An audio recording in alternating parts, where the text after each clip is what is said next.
Moyen Nights fans, and welcome back to the Bayfort Ice Park. Again for another live stream test with LD McAvoy Pictures. And I'm joined here today by a very special guest, number 90 defenseman for the Your Bayfort Knights, Kevin Grönlund. Kevin, welcome to the show, welcome to this live stream test. First of all, thank you for doing this. Of course, for spending, always up for it. Taking your time. Let's start off with the most important question. How are you? How's the family? Well, I think we're doing pretty good. We've been on vacation now for a couple of weeks, so we're going next week again. So I mean, we're doing pretty good. We're holding off. So I mean, we all comply to the situation right now. So I mean, it's business as usual actually. So it's all good. Are you going to go find some sunshine, or is it a? Oh yeah. We need to get a little bit out of Luxembourg. So. Get a place to relax a little bit. Although ironically today we've got sunshine. Yeah, exactly. I don't know what's going on here, Bayfort. It's surreal, right? Being in this ice rink when it's warm. Yeah, exactly. I couldn't imagine playing like this with this weather. You know, it's way too warm right now.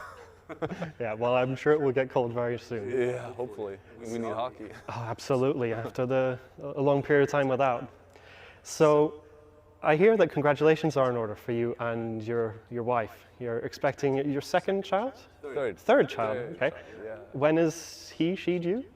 He is due in January, so yeah, we're really looking forward to it. Oh, excellent. Do you have any names already? I don't want you to reveal them, but do you have any? We do have a name, yeah, but I'm not going to tell you guys yet because we're still looking for the right one. I think we have 2-3 names. Okay. But we'll see. You know, when we see the kid, then we're just going to decide. Okay, it's him. You know? It's that name. So we're going to wait and see. Perfect. That's exciting. So another hockey player to join. Oh yes, finally. Speaking of hockey, hockey doesn't feel the same. Even talking about hockey without beer, right?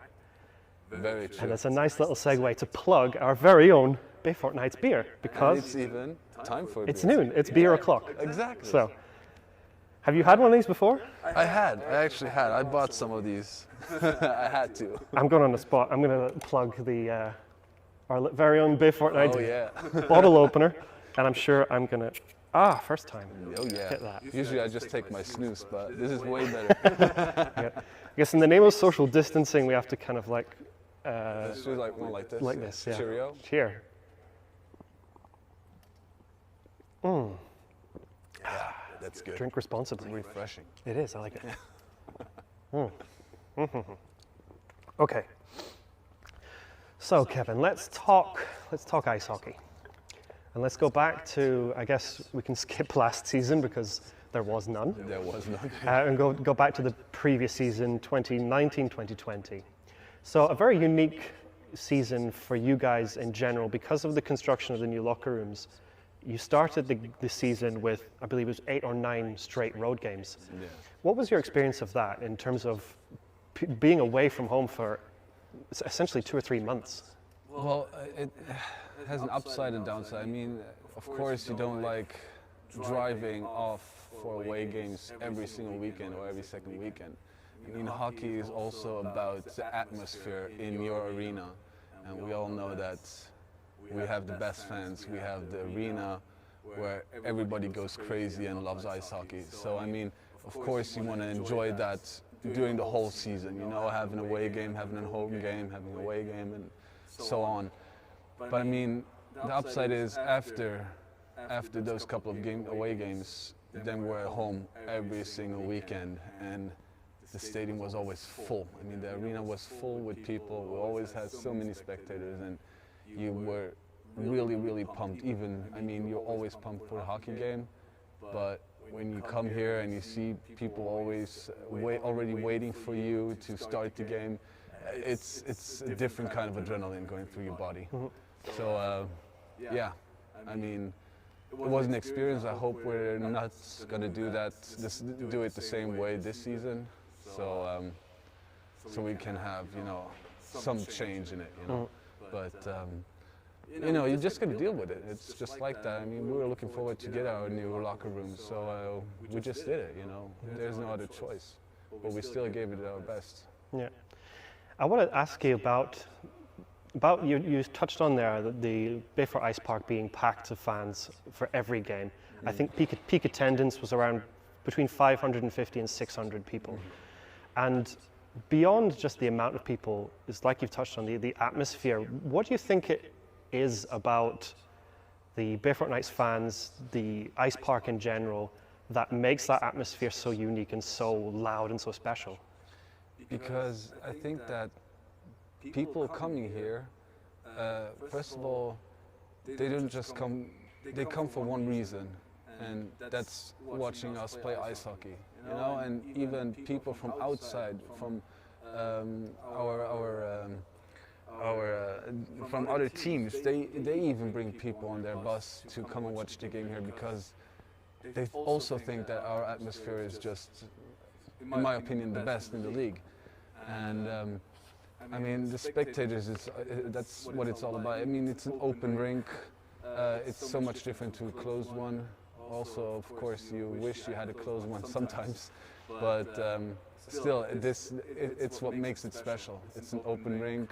The spectators who come, they are really intense. They are singing for us. We even have people having singing songs for us when we score or just like that. You know, I mean, that's what makes it so special. You know, it's always packed. You see everywhere around there are standing people. It's so much different to if there are just people sitting on the right side and on the left side, like in usual rings where we play at. But here, everywhere, people are standing and watching and chanting, and it's insane. Yeah, I think you touched on an important point there about in some of the other arenas where you have seating, like Kokoshire, for example, and this is not at all a knock on Kokoshire, it's a beautiful ice rink, but I feel like having the tiered seating, like you say, people are so much further away. Here, it's on top, they're on top of you, so that sound when a goal goes in and the excitement, I don't know if people are more excited here, but it's so close. Exactly, and with maybe with the 10, I think the audio comes up and then it's sealed almost in this dome of sound. And I'll give you a good little example or story. Back in the first game of this first home game of that previous season against Herentals, you guys went into overtime. They were the favourites, top of the league, hadn't beaten everyone. Going into overtime, and then Sasha puts the puck in the net down on the other side of the rink, and the noise was so loud it broke one of my microphones because it blew out so much that I made a joke to Sasha that he owes me a microphone. But of course, no, it was just deafening. Wow. But no, I never heard that story. That is insane. I mean, that's the thing. I mean, they're standing here around the glass, and you know, they're just punching on the glass, and they're going crazy.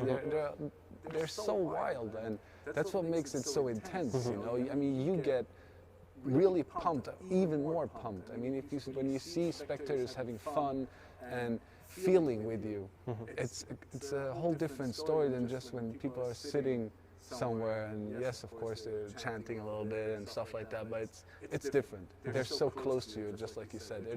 They're with you on the ice, you know, and they're pushing you to go even harder, to take that win. Yeah. Yeah. And speaking of wins, like we said, the previous season started on the road. You guys kind of were slow out of the gate, shall we say, in the league in terms of a couple of defeats to begin the season. And then for me personally, there was a real turning point when you guys traveled to Leuven, Leuven Chiefs, we all know, who follow the Belgian league, have a fantastic organization, multiple time champions, and great Beneliga club as well. But you guys managed to get the win in Leuven, and then from there the results seemed to slowly build in terms of performance, chemistry. I know Sasha came over from Tornado. You managed to play some more matches. I believe that you had some trouble getting time off work to have the away games. At what point of the season for you did you, or I should probably rephrase the question, was there any point of the season where you thought we have a chance here to maybe go on to the playoffs and challenge for the title? You know, I can't, it's a couple of years since that happened, so, but I think it has the same reason as with your, one of your other questions, you know, with all those away games. There is just a big difference when you play at home and you play away. And when you play at home, there is a whole different kind of adrenaline going through your body. And when you get that win, away or at home, it doesn't really matter, but you get hyped. You want more, you want more. That's what humans are. We want, it's greed, you know, we want more. So I think after we took that first win, we were like, hey guys, now we had a bad couple of games and now we're in it, you know, now we're here to win, and that's what we also went for, you know. Everybody is excited and everybody gave it all, you know, 110%. And I think that's what's made the difference, you know, when people see, okay, now we have an even better chance, or we have a little plus because we play at home right now, or we have all the next games at home. So everybody just like wants to go even harder, you know. So I think that's where the turning point came, that when people noticed, okay, we won now, and we had a couple bad games, we weren't structured right, now we found ourselves, now we are in the game, so now we can go on like this, and we're gonna finish everybody off. Mm-hmm. And from that moment, from that game, you guys went on a tear, basically.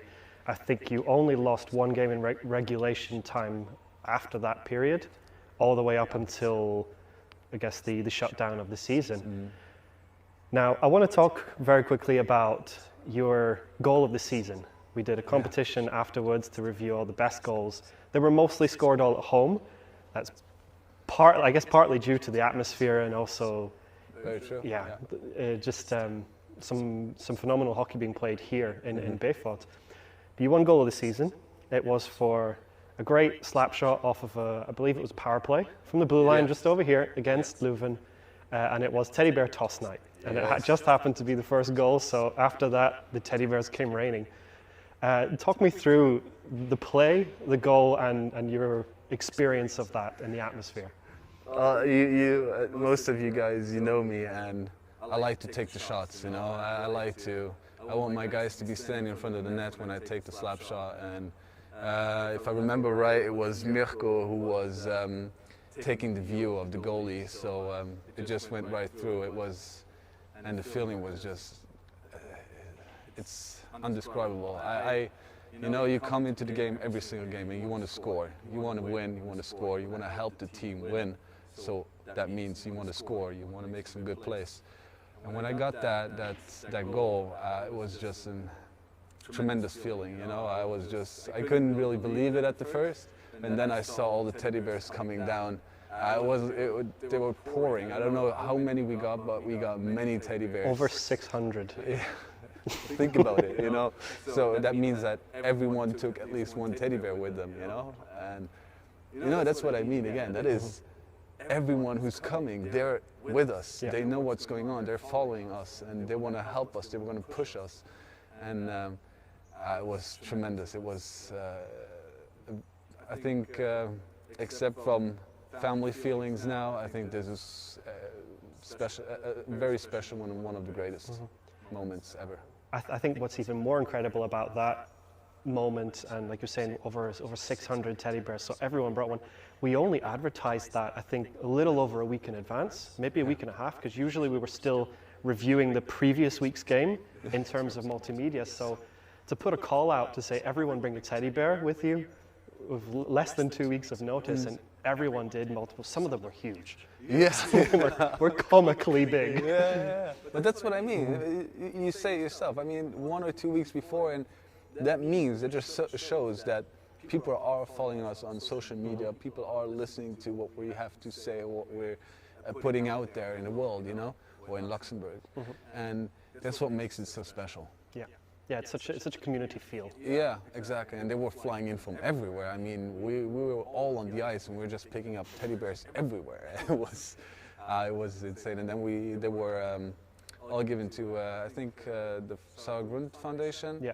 I mean, it's for a good cause as well, and people know that as well, and that's why, I mean, we're a big family here, and that's what makes it so special. Yeah, I spoke to Yves after that, and there were so many teddy bears that he actually, I believe he made a deal with another charity to basically share, because there were too many teddies for his organization alone. So yeah, it's phenomenal, and I'm certain we will do it again this year. Yeah. Well, I hope everything is going to go in the direction of normality. So yeah, let's hope it's going to be that way. So maybe a difficult question to answer, but with removing the atmosphere of the fans, what are you most looking forward to in the new season? Should we have as close to a normal one as possible?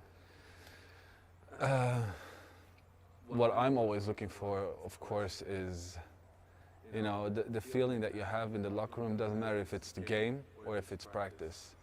Just being there, for me, ice hockey is part of my life, for many others as well.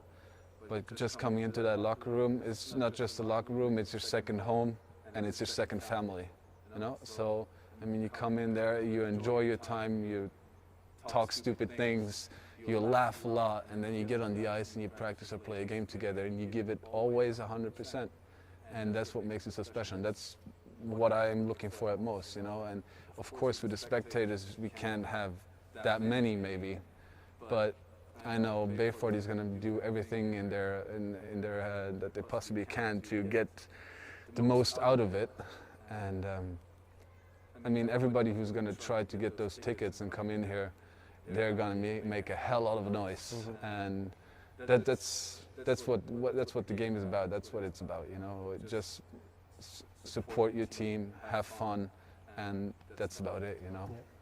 And speaking of locker room, I know you haven't had a game yet, but what's your experience been so far with the new dressing room that I know is now the envy of certainly the Belgian League, and I know a lot of even some professional clubs have looked to it and said, oh my God, we need to step up our game. Yeah. So what's your feelings on the dressing room? It's incredible. You know, you go in there and you feel, we definitely don't play in the pro league, definitely not, but you feel like a pro when you come into that locker room, you know? Mm-hmm. Because it's incredible, you know. It's so professionally done. The guys, Benny, Mish, and everybody else who just helped doing that, they put a serious amount of time to put the locker room that way it is, and everybody appreciates it, or should appreciate it, all the work that's been done, and it's a feeling. It just makes everything more comfortable. You feel more hype before. I mean, the locker rooms before, we had containers back there. I mean, and still, we were playing and we were winning games as well. I mean, it doesn't always depend on the locker room, but of course, we feel better in a bigger and a more professional locker room. And yeah, I mean, it's just, it's very, very nice. My final question, I just want to get your opinion. I know you've known Yves, your new head coach, for a long time. Yeah. What do you think he can bring to the Bayfort Knights to push them forward? First of all, I've known Yves, very, very long. I started playing in Remisch for the Ice Frogs, you know, and I was 6, 7, and that's when Yves was there as well. He was my brother's coach, but he coached us sometimes as well. So I've known him for a very long time. He's a very, very good guy and a very good coach as well. And I think he's not only going to bring skill, but he knows us. He understands us. He knows the mentality from every single player, you know. He knows how people think or how the players think. Some people need a little bit more of a push, some people don't. And he knows exactly how to talk to these guys. And that's what we all appreciate very much about him, because he gets close to us and he talks to us and he listens to us. And I think that is very important in our league, and because it's not professional, we're not earning money or anything for doing this. So everybody has something else to do in their life as well. Yeah. So he gets that, and that is very important, because I mean, we've had a couple of coaches and some didn't respect or understand that we have something else to do to earn our money.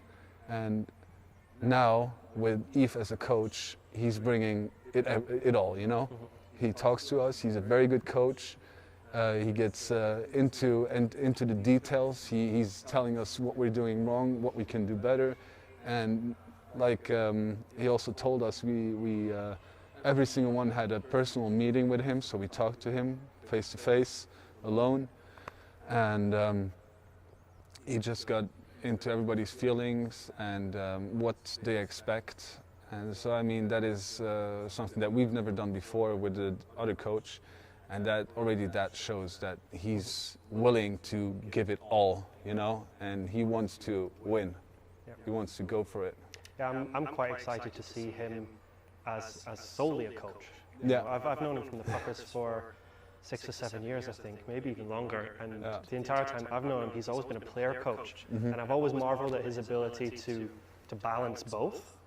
But so that's why I'm really excited to see what he can do as a coach when it's 100% in that direction. Because I know as well the attention to detail is phenomenal. So I played a couple of times against him, so I know he's a good player. I mean, he's not the youngest anymore, so sorry, but still, you know, he's good with his stick. He's always been very, very good with his stick, and as a D, he always can bring some intelligence to the game, you know. You've actually reminded me of one final question. Speaking of playing against him, I don't think he's going to suit up for Puckers in the LHL. But final question, LHL, what do you think of the concept, playing Luxembourg Hockey League, Tornado, even beginners, Tornado Women, Bayfort 2, cool Puckers?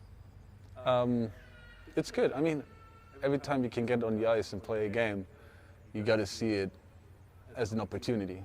So, not that every game is relevant in my eyes. It's still always ice time. So, I mean, every time you step on the ice, like I said a few times before, you give 100%, not just for yourself, but also for your team. And we have, like you said, we play against juniors as well, I think, during the Huskies. And they're also there to learn. So, I mean, we are some kind of teachers for them as well. So it's always an opportunity as well to show them how to do it and help them to grow into hockey, you know.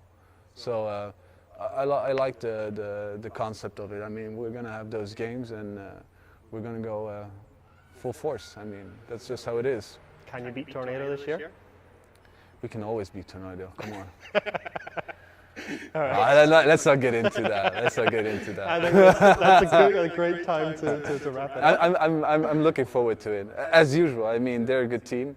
And I respect them. I played there a couple of seasons as well. I respect the guys. I mean, they are decent players. So, but I'm looking forward to it. It's always that is like the game of the LHL. So I mean, yeah. Well, it's my job to stoke the fire. So yeah, yeah, exactly. So I'm going to toast to you. Thank you very much for the interview and your Thank time. you, Liam. Of course. And yeah, let's see if we get a season, and we'll do more of these down the road. 100%. Let's do it. Thank you, everyone, for tuning in, and as always, go Knights. Go Knights.